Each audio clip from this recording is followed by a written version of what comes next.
Physics Bites. Physics Bites. A science podcast in English by the students of Notre Dame. Hello and welcome to Physics Bites, our English language physics podcast from the students of Notre Dame de Sion here in Paris. We are continuing with our junior level class series on energies for the future. We have 4 new students here today and I have a co-host. The students are going to be talking about hydro energy. So let's get started with the introductions. Hi, I'm Raphael, and it's my first year in class of... Right, you didn't take the class last year, but you came with us to Denmark, and then you wanted to continue. Yeah. And then? My name is Sovann, and I was part of the class since the second class. Right, so this is your second year in the class. We have also... Hi, my name is Elisa, and I was here last year as well. Right, Elisa, and finally... Leah. My name is Leah, and I am here for 2 years. Right, this is your second year with the group. And my co-host today is also another one of the students who joined the class this year. Do you want to introduce yourself? Yes, I'm Clément, and it's my first time this year. Right, and Clément, we will be hearing you later on when your group goes through. What was your topic in your group? Nuclear energy. Right, nuclear energy, my favorite energy. Very good. So let's get started with hydro energy. We'll do a short summary of the various topics. So as usual, you guys talked a little bit about the existing infrastructure, some new stuff, and some of the new stuff was also stuff that we saw last year when we went to Denmark, right? So we're looking forward to hearing about that. So who wants to get started? So let's start with Sovann. I'm going to introduce the electric energy. So it's a form of energy obtained from the movement of water, and it's generally captured from facilities such as dams or turbines. Right, so this is the most common form of hydroelectric power, where we just take water moving and we kind of produce electricity from it. You talked about several different types of dams. Yes. Do you want to maybe give us a short idea of what the different kinds of dams they are, where we use them, maybe compare their power or any other thing that you have? Yes, I can talk about dams. So dams are present in France with 2,400 dams. 2,400 dams in France, which is representing 41% of the renewable energy in France. And there are much more dams in the world. It's like 58,000 maybe. 1,000, yes. Otherwise, half the world's dams would be in France. So there is Run River power plant dams and reservoir power plants dams. Should I explain it? Yeah, let's give a really short description. What are river dams? River dams, it's for continuous flow in a river, and it's minimizing the environmental impact. Okay, so let's talk about the physics of it. How are we producing electricity? What is happening in terms of energies? What is going in? What is coming out? What makes hydroelectric power what it is? It's from the energy, the kinetic energy that the water produces. Right. There is dam that blocks an entry for water, and when we need energy, we release all the water, and it falls down and activates turbines that made the generator making energy from the right. Energy. So basically, we put water into movement, and then we put in the path of the water something which can be moved by it, namely a turbine, which connected to an alternator or a dynamo will produce electricity from it. But you said that there's 2 major kinds, the river dams, which is, you said, for continuous production, and then the reservoir dams. What is the main difference between the two, and when would we use one compared to the other? So reservoir power plants are huge dams that stocks a lot of water. It's huge facilities, and we can control the flows of the water. Right. And the river one, the flow is continuous, and it's small facilities. So I guess when we think of dams, we think mainly of these reservoir dams, but those are not the only kind. Are there any advantages to one compared to the other? Why would we choose one over the other? What helps us make that decision, in your opinion, or anybody else in the group, actually? Maybe the river dams are smaller installation, so we can put it more everywhere, like in remote areas. Right. And they are more accessible for everybody. I suppose they're also easier to build and maybe cheaper. Yeah. Yes, Yeah, right. so- It depends on the geographic location and the topography of the site where we build them, and so usually the dams store enormous amount of water. For example, the Three Gorge dams in China. Right. Which we'll talk about maybe a bit later, which Yes. is the biggest in the world. Yes. So what you're saying is that basically to have a river dam, you need a river. And to build a reservoir dam, you need to have mountains, basically, right? Somewhere where you can have rivers coming in from a higher altitude. You store them up into higher altitude, and then you can let it go. And that way we're using the kinetic energy from the fall of the water, Exactly. whereas the river ones are using just the movement of the water. Also, the dams have a higher energy production than reservoirs, because reservoirs, the river reservoirs are usually smaller, like Sovann said, and they therefore make less energy and usually are built for communities that are quite close to Right. in the area. at Right, least. it's much more, I Yes. guess, a local form of energy as opposed to a more centralized form Exactly. of energies. Clement, if you have any questions at any time, don't hesitate to jump in. Don't be shy. You have a question, I think. About what are the principal benefits of hydroelectricity compared to the other renewable energies? Right. Why is hydroelectric energy, for example, in France, the number 2 form of renewables, as opposed to what are the advantages of this particular, like these dams, and whether it's reservoir dams or whether it's, river dams? Any particular reasons? I can Yeah. answer this question. First of all, hydropower plants has a longer lifespan. It can last 100 years. However, wind turbines and solar panels only last 30 years. Right. They have much shorter lifespan. It is also, I would say, it is more efficient because because hydropower plants use natural flows of rivers, which is, I would say, infinite. And on the contrary, wind turbines and solar panels need sun and winds, which is not always available. Right. So You can count more on wind, on water energy as a base energy, which is always there, as opposed to wind or solar, which requires specific times, which can or cannot be controlled. Okay, I think Sovann, you I wanted to say. Okay, you want to talk about the intermittence or lack of intermittence with this energy. Okay, maybe we can move on to another form of water energy that you guys talked about, which is before that, I had a question. We call this a clean energy. Why do we call this a clean energy? Are there any carbon emissions?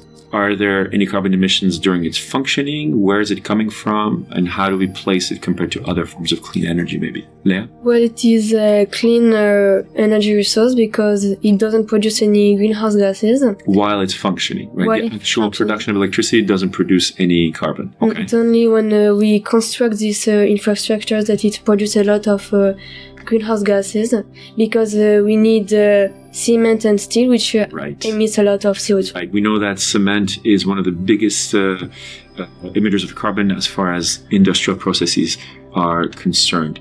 So, but I guess in a way we can think of it. If you say that, for example, a dam can have a 100-year lifespan, we take how much carbon was emitted during the construction and we sort of divide that over the 100 years. That becomes the annual emission. It's not much, right? Okay. What are some of the negative, I guess, aspects of this particular kind of hydroelectric energy, Elisa? It has quite a lot of inconveniences. Firstly, it comes from the feasibility. So it needs a specific location and a specific criteria Right. to be built. So, like you said earlier, there's a lot the of geographic limitations. Yes, the geographic, as well as the climate constraints. Okay. Because, say, there is a very tropical area, a very tropical climate. If the water levels are very low, this has an impact on the energy productions. And with energy productions, this can impact the population around it. And it also has a high impact, economic impact. Okay. As well as an ecosystem impact, Right. because the aquatic ecosystems and waterland habitats are deteriorated. But at least they will be affected, Yes, right? So, for they're- example, if you're going to build... For instance, the fish migrations. Right. So if you're building a dam, which is an obstacle on the path of a river, well, naturally there are animals, mostly fish and other amphibious creatures, which would be going up and down this. You're blocking the way. But I think you guys also mentioned that there are ways around this, that there are solutions. What are like one of the most common and easy solutions that we have found to the way it can affect the ecosystem? You guys talked about little... Fish ladders. Right, like the fish lanes, right? What do you want to just very quickly tell us what fish lanes are? Lines or ladders? I don't remember what was the word that you guys, I think Raphael, yeah? It's fish ladders. Okay. And there are like a little tunnel Right. that we can put in a dam. Yeah. And so the fish, like the salmon that have Right. to Go upstream. go upstream the river, can go on this ladder and pass the dam. Okay. So there are ways of going around this, and I think we have to not forget that this is probably one of the best known ways of producing energy. And it can be done quite quickly, I suppose. We can build dams pretty quickly. No. It Depends on the size. Yes, it does depend on the size, and it takes up between 5 up to 10 years Okay. of Right. constructions. Okay. So that's Yes, and for the materials, it is extremely costly. For instance, 100,000 kilos of cement right. can cost up to 1.5 million euros. Billion, maybe. Million isn't much. 1.5 million euros. How much cement would we use in a big dam? A lot. So more than 100,000 tons? Yes. Okay. Millions, billions. Billions of tons? I think we're scoring up our orders of magnitude here a little bit. We have to be careful. Okay. Well, let's move on because we don't have a ton of time. We have a lot of other stuff to talk about. You guys also talked about tidal energy. So, Yes. who wants to give us an idea of what tidal energy is? And then you can tell us about where we use it, how much it contributes, what are the advantages, disadvantages as usual. I get the feeling that everybody wants Sovann to be the one to talk about tidal energy. So the systems can only be created. But what is it, first of all? First, it's facilities that use the movement of water from the tide. So from the moon and the sun that moves the water. So again, in a way, we're using water movement to produce energy. We're taking the energy of the movement of water, but this time it's not a river. How do tides move, usually? With the movement of the moon. No, not what it's causing them, but how would you describe the movement of tides? Current. Right, but so the water level goes up and down, Yes. which makes the water go... Right and left. Well, not right and left, but like I guess it can go out to the sea and then come back. Yes. So there's It's the sea current.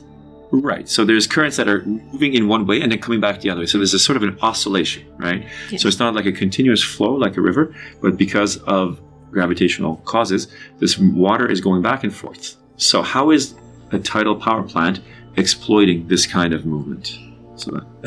So there is normally a basin, so with artificial lagoons sometimes, or only tidal barrage.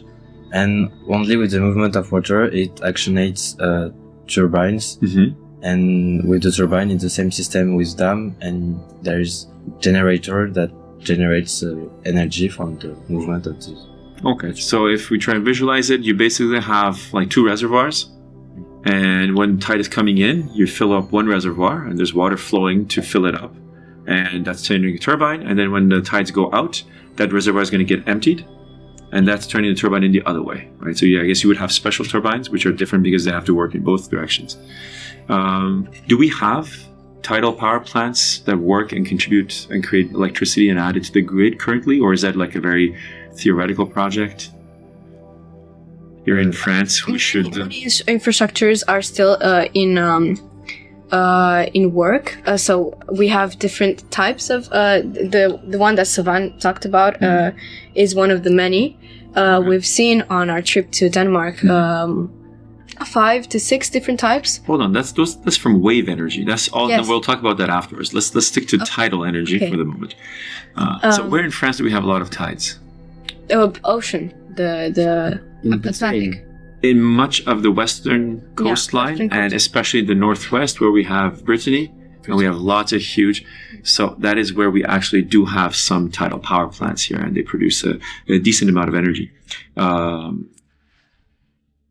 What are some of the, I guess, inconveniences of tidal power plants? Can it be used as a main form of energy for us, or no?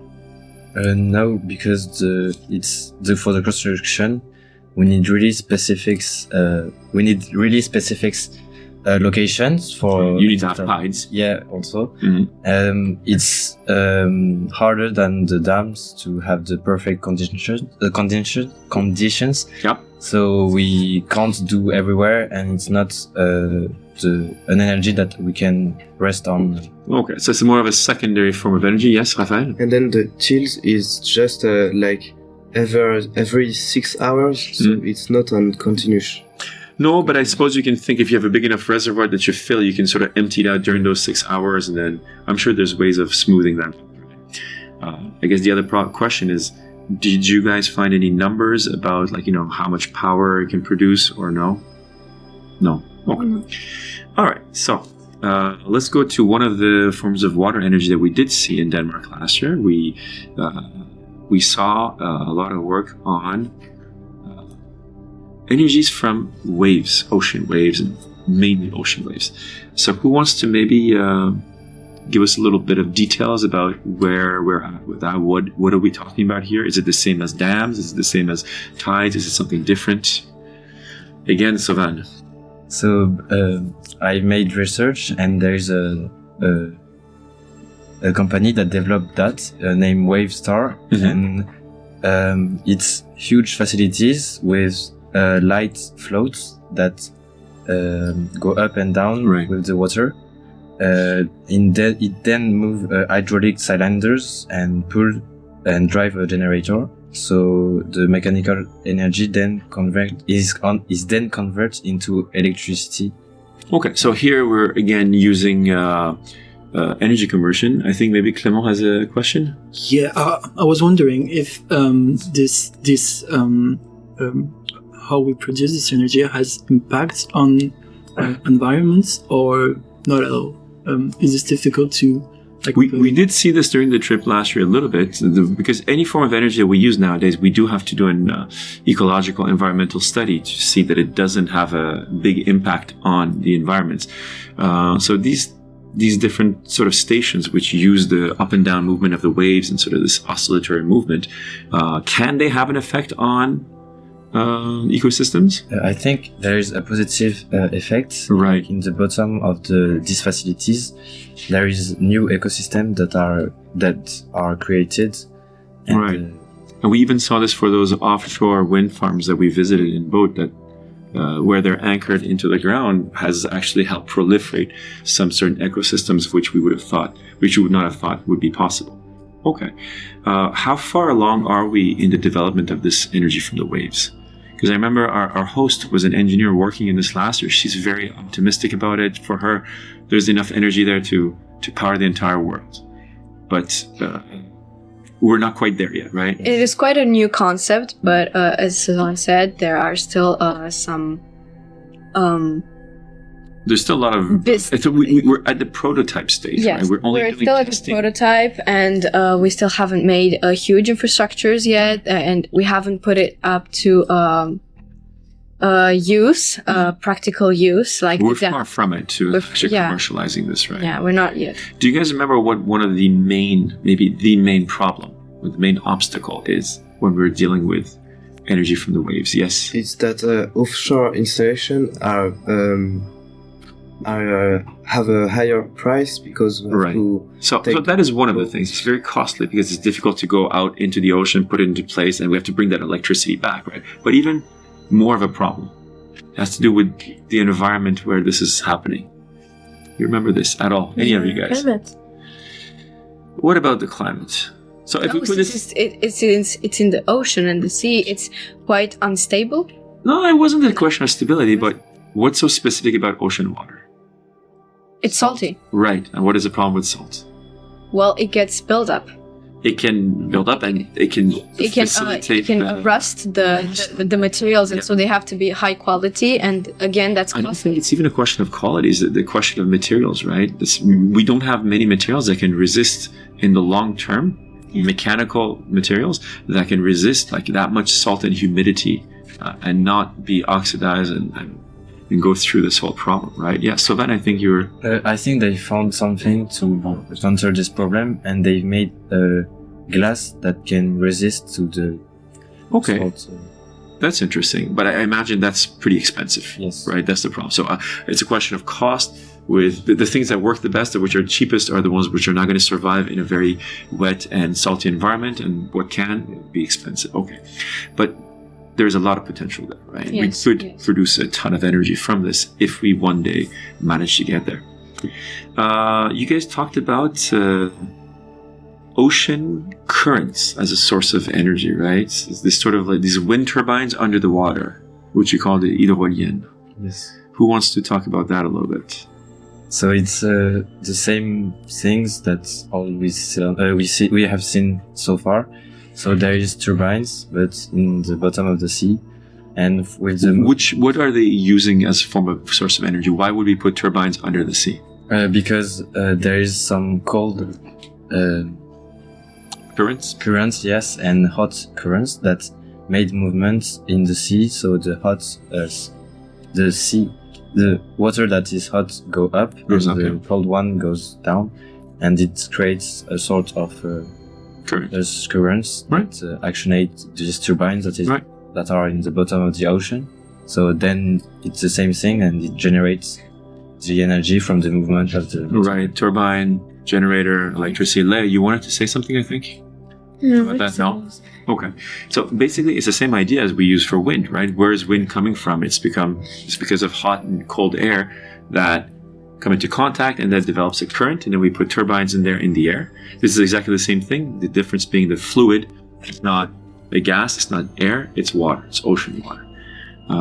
But again, the difficulty being that we're in water, so you have a problem of rust, and if we want to be at the ocean floor, we have to go very deep. If we want to be less deep, there'll be maybe less current, and then you have to transport all that electricity. So there's the infrastructure problem, I think, is an issue there. Okay, maybe we talk about one final form of energy that you guys talked about, and then we'll go on to maybe some of the general difficulties that we have with hydropower. You talked about osmotic plants. Who wants to tell us what osmotic plants are? Nobody? Someone can start and I can contribute. Sure, to this. we'll let Sovann start and you can finish. So there is a membrane that separates two fluids, Right. salty water. Do you have a definition of what we mean by osmosis? It's a physics concept. You're doing physics this year. Yes. You're doing a bit of fluids this year. We didn't study. You haven't done osmosis yet? Okay. No. Maybe before the end of the year. But do you know what it is? Any idea? Clement, do you have any idea what osmosis is? No. No. But you want to do marine biology. You should know this stuff. I wanted that, but no. Okay. So osmosis is when we have two bodies of, let's call it water for now, okay, which have different concentrations. Water is going to want to go from high concentration to low concentration, okay? Don't forget, as we talked about in grade 10, and we'll talk about next year, you have nature which spontaneously wants to go in a direction where things can come to equilibrium. So if you have two solutions where one is more concentrated than the other, water is going to go in the direction where in the end the two are going to be at the same concentration. This sort of phenomenon of naturally migrating from one side to the other, it's called osmosis. How are we exploiting that to produce energy? Well, there is two types of water, and one more concentrated in salt and other less. So there is particles like sodium and Chloride ions, yeah, and sometimes potassium ions, yeah? and so if I remember right, if I remember right, we separate these molecules and it creates energy. So we do separate them. So heat, I think. You're asking me. You're the experts, guys.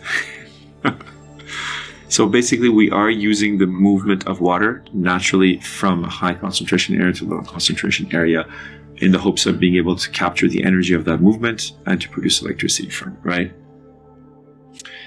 But the problem with that is you need membranes which have very specific properties, which can be costly to produce. So that's not up to scale yet. All right. It wasn't even used this type of production. It wasn't even used. Right. It's a theoretical. So it's a concept. You're saying. Okay. We don't have anything close to large scale for this.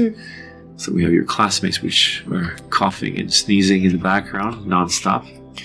But hopefully the spring is around the corner and we'll be doing fine. Okay, so let's maybe move on to some of the issues around hydro energy, whether it's dams, whether it's other stuff. So you kind of went into 4 or 5 different topics in general. You talked about the infrastructure problem, you talked about the land use problem, ecosystems, and greenhouse emissions.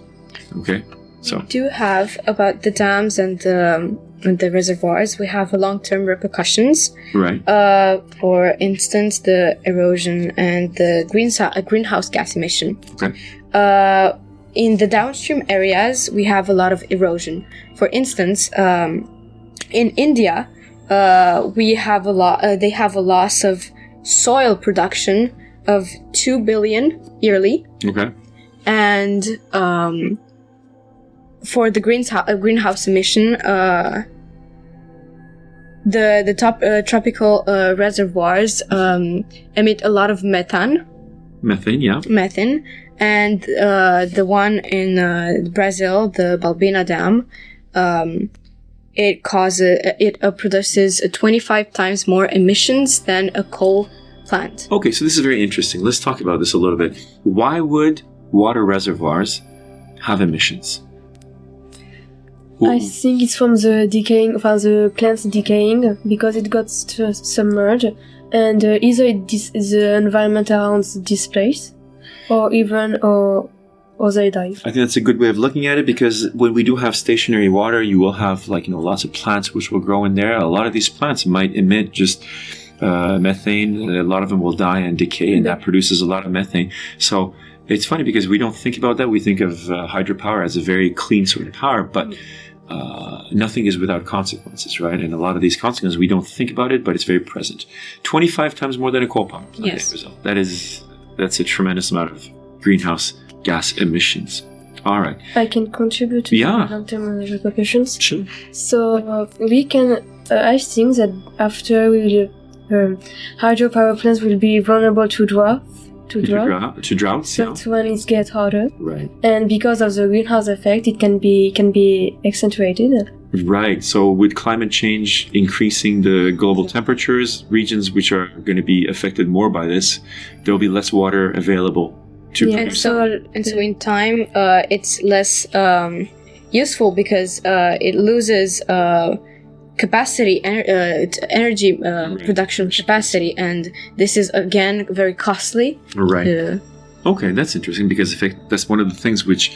And this can be a danger for the future. Because if we depend on a certain capacity of production for a country, for a region, and that capacity goes down, then we have to supplement it with something else, and then often it ends up being even more polluted. It can happen for Canada and.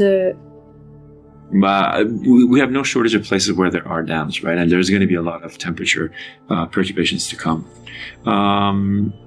You mentioned the problem of land use and habitat destruction. What are can we go into maybe just a bit of detail what we mean by that? Well, for instance, in Brazil, for the making of a dam, if I remember correctly, it's the Belo Monte Dam. They had to relocate 40,000 people, which were indigenous people. So they had to leave their culture, they had to leave their homes, their livelihood, and so this is also has an impact on economic structure, on economic But it has economic income consequences. because they take a lot of it takes a lot of money to relocate them, and then again it's a personal connection to the place, and Right. Yeah. There's ethical reasons besides Exactly. any sort of economic reasons or political reasons. I guess the other big example of that would be in China with Yes. the Three Gorges Dam, which is the biggest dam in the world. And there were, I think, to the order of millions of people which were, I think, maybe displaced for that, It's 1.3 million who got Okay. displaced. which is a ton of people, actually. I remember reading something very interesting about Three Gorges Dam, that it is so large that when it's actually storing water behind the dam, the mass of that water is so much that it has an effect on the rotation of the Earth, because the inertia of that much water, it actually slows down like by a micro degree per day, I think, the rotation of the Earth. Well, it does store 39.5 billion cubic meters, which is relative to 15 million Olympic swimming pools. Right, that's a lot of water. It's a lot of water. And it produces a lot of energy. It's about, I think, was it 6 to 10 gigawatts of power that it can produce, which is necessary for China because they do need a lot of electricity. Okay. We also have catastrophes that can happen. Right. For any sort of instance, accidents. the accidents. It was in 1975. In 1975, in China, a dam got destroyed and 170,000 people died. Right. And as well, along with the casualties, human casualties, there was a lot of destruction on the ecosystem, Right. and that really destabilized. Right. And I think it's funny because when we'll talk about nuclear energy, one of the reasons that nuclear energy is not used everywhere, it's because of the fact that people associate nuclear energy with accidents and death. And you can have 5 times more people die from, like you said, from an accident, from a dam that breaks, and just the more than construction, Chernobyl. because it's very dangerous, because Right. the infrastructures are so huge, enormous, and it's very dangerous. And depends on, I guess, what country you're doing this, what the norms are. But we don't think of, hydroelectric energy as dangerous, but any energy, I guess, any energy production source has a source of energy, accidental. An interesting fact is that in Japan, for instance, they do have quite a few dams, which is interesting because they have a high seismic activity. Right, which is volcanic island, a very sort of earthquake. It's very dangerous, and they use certain machines and that announce the seismic activity, Right. and also the construction has to be very flexible in a way, so that they can face the impact of the seismic activities. But I guess not every country would have the capacity, neither economically nor technologically, that Japan would have to deal with something like this. Okay. I think that's pretty much most of the topic. Maybe we can just turn ourselves to some of the cute questions that, Clément, you saw from classmates. Anything that you found of interest? Actually, all the requests I had were said. Okay, so all the questions they already answered. They did such a good job of presenting. Okay. Well, maybe we can just very briefly turn to the future. Where is the place for hydro, water-based power, energy, electricity, when it comes to the future? And as a theme of our research project this year was dealing with climate change. Does water potentially have, can it be a solution? Or is it sort of already maxed out? Well, I think, Raphael, you worked more on this aspect of it. Yeah, but I think it can be a solution if all the projects on the wave energy go on, because with the wave energy we could put it in every not everywhere, because it have to be in an ocean or something, but it could be in continuous and very sure source of energy. Okay, so it has its place because it is nevertheless quite clean when it comes to greenhouse emissions, despite the fact that you guys detailed how it could be nevertheless kind of have some emissions. There is water most places on Earth, so there is some way of exploiting this, but I guess the geographic limitations are the main problem here, right? And the lack of development in other forms of electricity coming from like the wave energy stuff that we talked about, or the tidal ones. What else? Is there anything else that you guys wanted to bring that we didn't really cover in our little interview? I wanted to contribute to what Elisa said about seismic activity. Is that hydropower plants can cause geological damage related to earthquakes. So, in a nutshell, the reservoir stores a lot, millions of water. Yeah. And so this is very heavy. And so this weight, how to say this? Adds pressure to underlying fault lines. And so this weight can, I would say, grease or lubricate these fault lines. Okay. Leaves them, and so it can trigger earthquakes. I had no idea. So you're saying that basically if we don't build dams in the right place and we put them in a place where there's already sort of fault lines underground, just the weight of the water from these reservoirs could potentially actually activate these fault lines and make them actually create earthquakes, whereas we would not have. I imagine that today we do enough of a ecological and sort of, I guess, geophysical study before we build a dam to sort of prevent that. But okay, I had no idea. That's interesting. I don't think it's necessarily earthquakes, because earthquakes come from the center of the Earth, which is an energy coming from the core of the Earth. Geographic activity, geological activity. Sorry, but it's more like erosions. So the due to the weight, maybe if the lithospherical plaques if they are not stable enough, the weight of the water will just incite them to be even more unstable, which could create other problems other than earthquakes, like sinkholes and things like this. And also, due to the cost of all these structures, there is a smaller